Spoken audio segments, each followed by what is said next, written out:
नमस्कार।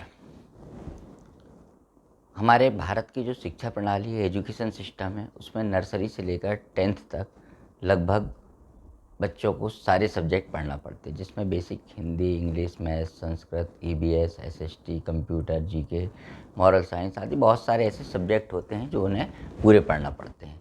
लेकिन सबसे बड़ी प्रॉब्लम क्रिएट होती है जब बच्चा 11th क्लास में आता है या कॉलेज में एडमिशन लेता है। उन दोनों ही कंडीशन में उसके सामने एक प्रॉब्लम, एक समस्या आ जाती है, एक बहुत बड़ा इशू हो जाता है कि मैं कौन सा सब्जेक्ट सेलेक्ट करूं। और ऐसी स्थिति में यदि उनके पेरेंट्स जो एजुकेशन सेक्टर से वाकिफ़ ना हो या वो उस सिनेरियो को नहीं पहचान पा रहे हों कि कौन सा सेक्टर बूम पर है या कौन से सेक्टर में सैचुरेशन आ गया है, तो ये प्रॉब्लम और बड़ी हो जाती है। तो इसी समस्या में कुछ समाधान बताने के लिए ये पेश है आपके सामने आज का ये वीडियो। तो सर्वप्रथम मैं उन सभी गार्जियंस से ये कहना चाहता हूँ कि इस संदर्भ में कभी भी बहुत ही जल्दबाजी में या यहाँ-वहाँ, आजू-बाजू देखकर निर्णय ना लें। या आपको लगता है कि आपका बच्चा, उसकी रुचि जिस सब्जेक्ट में है या उसने लक्ष्य बहुत पहले से डिसाइड करके रखा है, आप उसकी योग्यता को पहचान पा रहे हैं कि उसकी कैलकुलेशन बहुत अच्छी है या वो बहुत अच्छी ड्राइंग करता है, उसको बायोलॉजिकल चीज़ों में बड़ा इंटरेस्ट है और वो जब उस बायोलॉजी सब्जेक्ट पढ़ता था तो उस सब्जेक्ट में बहुत डीपली ऑब्जर्वेशन करता था। तो ऐसी कंडीशन में आप बच्चे की रुचि के आधार पर आप ये डिसाइड कर सकते हैं कि उसको कौन सा सब्जेक्ट लेना है। लेकिन आप भी नहीं समझ पा रहे हैं और बच्चा भी उतना मैच्योर नहीं हो पाता 11th क्लास में और वो नहीं समझ पा रहा कि कौन सा सब्जेक्ट लें।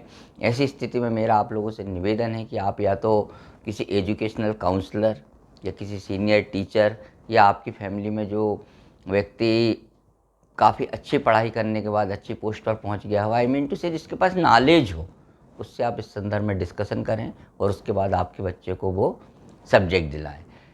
कभी कभी क्या होता है, हम ये सोचकर सब्जेक्ट दिला देते हैं कि मेरे बच्चे के साथ वो उम, अमित है या सुमित है या कविता है, ये नर्सरी से पढ़ रही है, उसने मैथ्स लिया तो मेरा बेटा भी मैथ्स ले लेगा, या उसने बायो लिया तो वो भी ले, वो उसका बहुत फास्ट फ्रेंड था, उसने बायो लिया तो वो मेरा बेटा भी बायो लेगा या मेरी बेटी भी बायो लेगी।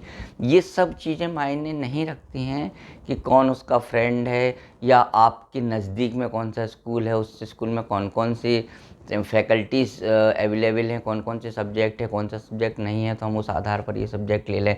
मान लीजिए आपका बच्चा बहुत डेली न्यूज़पेपर पढ़ता है, उसको न्यूज़ चैनल देखने में बहुत इंटरेस्ट है, उसका जीके, जनरल अवेयरनेस और बेसिक्स बहुत क्लियर हैं, लेकिन आपके आसपास के किसी स्कूल में आर्ट्स नहीं है। क्योंकि वो बच्चा आर्ट्स लेकर हो सकता है कि सिविल सर्विसेज की तैयारी करना चाहता हो, लेकिन चूँकि आर्ट्स नहीं है तो आपने उसको कोई भी सब्जेक्ट दिला दिया जो आपके नियरेस्ट स्कूल में मिल रहा है। तो ये सब चीज़ें उस समय बड़ी दिक्कत की बात होती है। जैसे कि मैं आपको एक एग्ज़ाम्पल दूँ, आप बहुत अच्छा रेडियो सुधारते और आपकी रेडियो सुधारने की दुकान है, क्या वो इस समय चलेगी? नहीं चलेगी, क्योंकि रेडियो ही नहीं है। तो आप समय के साथ यदि अपडेट नहीं होंगे, आज ज़माना है एआई का, artificial intelligence, data networking, chat GPT और न जाने कहाँ दुनिया पहुंच रही है, कहाँ आगे जा रही है। यदि हम उससे रिलेटेड सब्जेक्ट का स्टडी नहीं करेंगे, उससे रिलेटेड सब्जेक्ट लेकर यदि हम उसकी पढ़ाई नहीं करेंगे, तो हमको प्रॉब्लम अवश्य रूप से क्रिएट होगी। अब एक बात और मैं आपको बताता हूँ कि जनरली क्या होता है कि लोग हाई स्कूल के नंबर के आधार पर सब्जेक्ट ले लेते हैं। मान लीजिए 10th में उसके डिक्टेंशन आया, 85% आया, आपने उसको 11th में 10 दिलवा दिया, या मान लीजिए साइंस में अच्छे नंबर आए, आपने साइंस दिलवा दिया। लेकिन चूंकि आप भी जानते हैं कि 10th तक का जो कोर्स होता है वो बेसिक्स होते हैं, उसमें जो एडवांस मैथ्स से, एडवांस साइंस से या आर्ट्स में देखें या कॉमर्स में देखें, जो डीपली जो उनका स्टडी होती है वो क्लास 11 से चालू होती है। तो इस बात का कोई भी रिलेशन नहीं है कि 10th में यदि मैथ्स में नंबर अच्छे आए हैं तो 11th में आपको मैथ्स लेना है। तो सबसे पहले तो इस बात पर डिपेंड करता है कि आपके बेटे की योग्यता क्या है। अब चूँकि योग्यता आप पहचान पा रहे हैं, ना बेटा इस बात को रिएक्ट कर पा रहा है कि मुझे कौन सा सब्जेक्ट लेना, तो ऐसी कंडीशन में आप स्वाभाविक रूप से आप किसी सीनियर व्यक्ति से एडवाइस लें। एजुकेशनल काउंसलर होते हैं, ऑनलाइन भी आजकल बहुत सारी फैसिलिटीज़ अवेलेबल हो गई हैं, आप उसके द्वारा आप ये काम करें। नहीं तो नॉर्मली क्या होता है, उन्हें गार्जियन सोचते हैं कि बेटा इंटेलिजेंट है, मतलब इंटेलिजेंसी की पहली पहचान है आप मैथ्स दिलवा दीजिए, थोड़ा वीक है बायो दिलवा दिया, इंजीनियर बन जाएगा, बायो दिलवा दिया, डॉक्टर बन जाएगा, मतलब सब्जेक्ट लिया नहीं कि पहले डिसाइड होता कि क्या बन जाएगा। नहीं तो एवरेज बच्चा है, कॉमर्स दिलवा दो, अकाउंट सीए बन जाएगा, सीए का कोर्स कर लेंगे, अकाउंटेंसी का काम कर लेगा कहीं पर।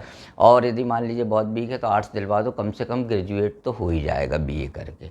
हमारी यही सोच ने आज देश के अंदर हज़ारों लाखों करोड़ों बेरोजगारों की फौज खड़ा कर दी। मैं बहुत सारे बच्चों से मिलता हूँ, इंजीनियरिंग करने के बाद मतलब उन्होंने मैथ्स लिया, बी किया, लेकिन बी में भी यदि उन्होंने सही स्ट्रीम नहीं ली, किसी ने सिविल लेके बी कर लिया मान लीजिए, या किसी ने मैकेनिकल से कर लिया, किसी ने कंप्यूटर साइंस से कर लिया, लेकिन उसके अनुसार यदि मान लीजिए उसकी रुचि के अनुसार उसने सब्जेक्ट नहीं लिया है और जिस चीज़ का स्कोप नहीं है, तो बाद में उसको प्रॉब्लम होती है। जैसे आज अनडाउटली आप देख रहे हैं पूरी दुनिया डिजिटल हुई जा रही है, पूरी सारे तरफ कंप्यूटर का बोलबाला है, तो बच्चे सब CS लेके अपनी स्टडी कर रहे हैं। और कोई उसमें बुराई की बात नहीं है, यदि आप कंप्यूटर साइंस लेते हैं और पढ़ते हैं, डाटा इंटेलिजेंस है, आर्टिफिशियल इंटेलिजेंस है, बहुत सारे ऐसे सब्जेक्ट है, डाटा नेटवर्किंग है, आपको बहुत अच्छा डाटा सिलेक्शन आता है, तो आप उस सब्जेक्ट को लीजिए। लेकिन किसी के कहने पर, या मेरा फ्रेंड क्या कह रहा है, या मेरे बाजू वाले बच्चे ने लिया है, या मेरी मौसी की लड़की ने लिया था, या चाचा जी के लड़के ने लिया था, इन सब बातों से कभी ये डिसाइड नहीं करना चाहिए कि बच्चे को कौन सा सब्जेक्ट लेना है। एक बात और होती है कि यदि आपका फैमिली बैकग्राउंड, जैसे मान लीजिए आपकी फैमिली में 4-5 जनरेशन से डॉक्टर्स हैं, तो आप बिल्कुल अनडाउटली बच्चे को बायो दिलवाइए, क्योंकि उसको सपोर्ट मिलेगा, उसको पूरा पूरा मतलब स्टडी करने में उसको अपने सीनियर्स से, अपने ग्रैंडफादर से, अपने फादर से, या फैमिली में जो भी लोग होंगे उन लोगों से उसको एडवाइस लेने में कोई प्रॉब्लम नहीं होगी। उसको प्रॉपरली एडवाइस और प्रॉपरली डायरेक्शन मिलेगा कि मुझे क्या करना है। तो यदि आपका फैमिली बैकग्राउंड पर्टिकुलर किसी सब्जेक्ट को लेकर है, तो स्वाभाविक रूप से आप उस सब्जेक्ट में बच्चे की स्टडी कराइए। लेकिन कभी भी ये गलती ना करें कि कुछ भी ले लो बाद में देखेंगे, या हमको तो 12th पास होना है, या हमको तो ग्रेजुएशन करना है। भाई आप कहीं भी जाते हैं, भोपाल स्टेशन पे खड़े, इंदौर स्टेशन पे खड़े, तो जहाँ जाना पहले उसकी आप टिकट लेते हैं ना, कि ट्रेन में बैठ जाते हैं, जहाँ चाहे वहाँ उतर जाएंगे। तो जब तक आपका लक्ष्य निर्धारित नहीं होगा, और आपके मन में प्रश्न होगा कि मेरा 15-16 साल का बेटा लक्ष्य निर्धारित कैसे करे, तो इसके लिए आपको बच्चे को 5 साल, 6 साल, 7 साल की उम्र से बूस्ट करना चालू करना पड़ेगा। उसको आप उसकी स्टडी के अलावा आप ये बोलें कि बेटा आप टीवी पर न्यूज़ देखा करें, आपके घर में न्यूज़पेपर है, जिन घरों में न्यूज़पेपर नहीं आता आवश्यक रूप से न्यूज़पेपर लगवाएं, क्योंकि बच्चों को न्यूज़पेपर पढ़ने की जो आदत रहेगी वो उसको बहुत साउंड बनाती है।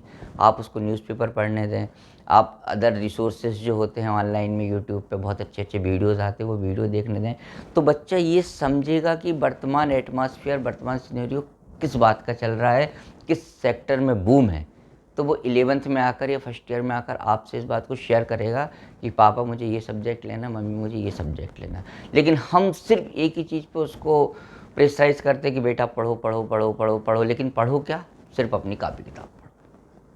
हम कभी भी इस बात का आप ध्यान रखें एज ए पेरेंट्स कि ज़िंदगी में मार्कशीट के नंबर उतने मायने नहीं रखते जितना मायने रखता कि बच्चे ने क्या सीखा, क्या लर्न किया, क्या एक्सपीरियंस हुआ उसको।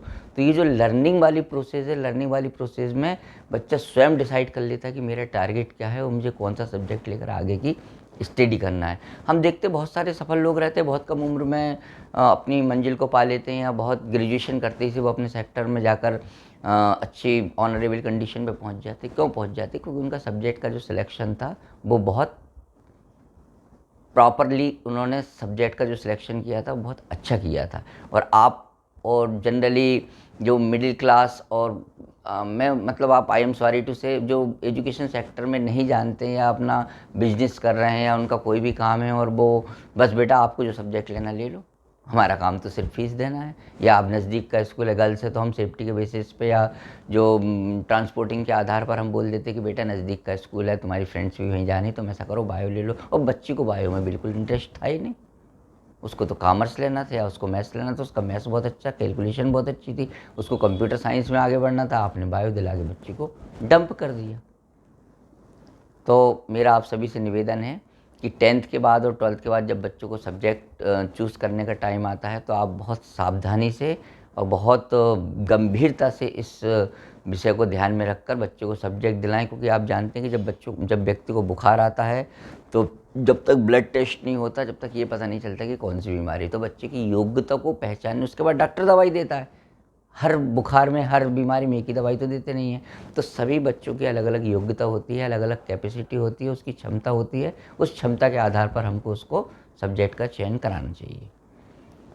आशा है आपको इस वीडियो से अपने बच्चों को सब्जेक्ट दिलाने में कुछ सहायता मिलेगी। यदि आपको वीडियो अच्छा लगा तो अवश्य लाइक करें, शेयर करें और सब्सक्राइब करें।